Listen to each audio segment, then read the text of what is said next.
et bienvenue dans notre émission télé.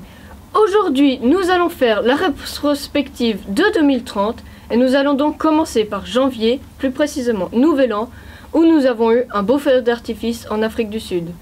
Plus précisément au sud-ouest où la centrale nucléaire a explosé. Nous n'avons pas d'enregistrement vidéo, donc nous allons vous passer le seul enregistrement de janvier qui était en audio. Le voici.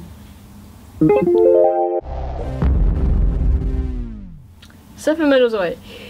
Après, pour février, du coup, je pense que vous vous en souvenez peut-être, mais il y a eu ces marées de plastique qui ont été colmatées pendant plusieurs mois dans les océans, qui sont enfin arrivés, ou plutôt malheureusement arrivés sur les plages. Nous avons donc une interview faite par Eric qui a été faite en février. La voici. Bonjour chers téléspectateurs, aujourd'hui nous allons interviewer ces jeunes demoiselles qui sont sur la plage alors qu'il y a beaucoup de plastique. Bonjour, accepterez-vous de faire une interview? Ouais. Premièrement, est-ce que tout ce plastique vous dérange? Non. Et vous vous rendez compte que vous ne pouvez pas vous baigner? Ouais. Et là par terre, ça ne vous dérange pas d'être couché sur le plastique tout le temps? Non. Et bah c'est déjà la fin de cette interview et au revoir. Donc après, en mars, nous avons ces inondations attendues depuis 2020, en tout cas prévues par les scientifiques à cause du réchauffement climatique. Nous avons une autre interview d'Eric qui interview des touristes qui sont allés à New York en ces temps d'inondation. Voici un retour en images en mars. Bonjour chers téléspectateurs, aujourd'hui nous allons interviewer ces jeunes filles qui parlent le français à New York, qui est assez rare en ce temps-ci. Bonjour, accepteriez-vous de faire une interview? Oui. Vous êtes arrivé après ou avant l'inondation? Après. Et pourquoi donc? Pour les canards. Les canards vous passionnent? Oui. T'as entendu? Oh là! Vite!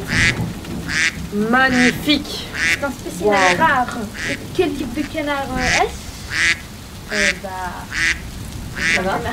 Ok. Tout le monde sait ça quand même. Oui. Et alors, l'inondation vous choque-t-elle? Pas du tout. Non, c'était prévu depuis 2020. Fallait s'y attendre. Alors, vous étiez déjà préparé, vous avez fait vos bagages pour venir jusqu'ici? Ça fait 10 ans qu'elles sont prêtes. Ok. Et bah, au revoir, c'est déjà la fin de cette interview. Après, en avril, comme vous en vous souvenez peut-être, ou peut-être vous en avez été la victime des fameuses fake news sur Donald Trump. Beaucoup de personnes ont dû rire là-dessus, la fameuse blague de poisson d'avril. La voici. Venez, vite, venez. Quoi? Mais qu'y a-t-il? C'est spécial. Aujourd'hui, nous avons des informations concernant Donald Trump. Il serait donc aujourd'hui officiellement décédé. Ouais! Ceci est un poisson d'avril. En mai, la fond du dernier hectare des banquises, les victimes, les animaux de la banquise.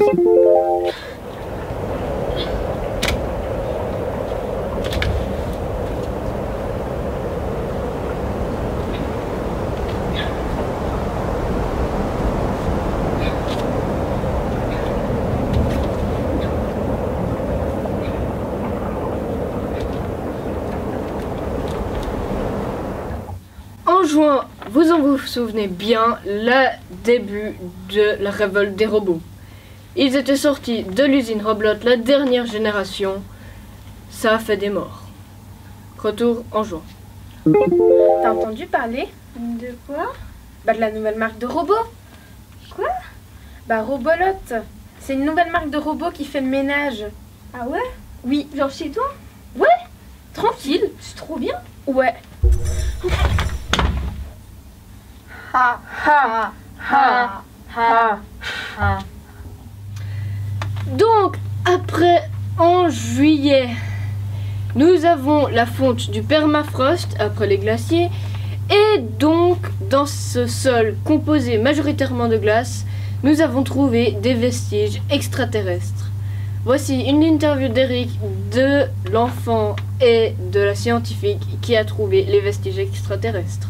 Bonjour chers téléspectateurs, aujourd'hui nous allons interviewer la scientifique qui a découvert les fleurs extraterrestres.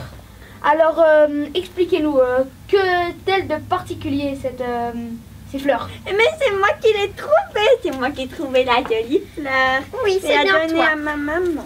Garde. Et que tel de particulier, que tel d'extraterrestre? Vous venez juste entrer dans le sujet. En fait, justement, c'est une fleur qui produit des particules extraterrestres. Et du coup, ces particules, ce sont des bactéries. Oui. Et ces bactéries qu'ont-elles de particulier? Sont-elles dangereuses? Bien sûr, si on le met dans la bouche, on peut en mourir. Eh ben, c'est laissé, bah tu n'auras pas. Rattrapez-moi cette gamine. Après la mort de cette malheureuse petite fille en juillet, nous allons passer en août, où les politiciens ont dû prendre une décision radicale pour finir la révolte des robots qui n'était pas finie. Et donc, ils ont dû couper l'électricité dans le monde entier.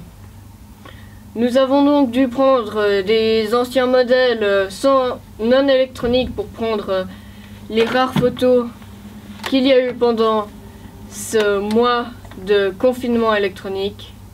Voici une des photos. Voilà la photo.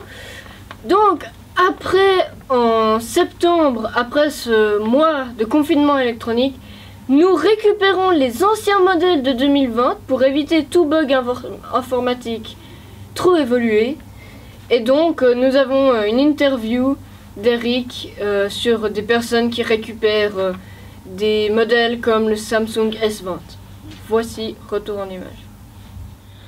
Bonjour chers téléspectateurs, aujourd'hui nous allons interviewer ces deux jeunes scientifiques qui ont découvert le meurtrier dans cette zone radioactive, et c'est pour cette raison que nous avons des masques. Alors,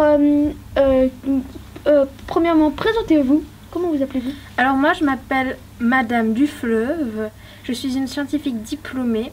Et moi, je suis son assistante. Madame Dufour. Ouais, c'est ça. Et qu'est-ce que le meurtrier? Le meurtrier est une espèce carnivore qui, en fait, c'est la plus grande espèce carnivore connue. Oui. Je crois bien que ça doit être ça, ouais. Aussi, si Madame Dufleuve le dit. Hein. Et pourquoi, comment est-il apparu dans cette zone radioactive? Alors ça, nous ne le savons pas encore. Mais elle va bientôt le découvrir.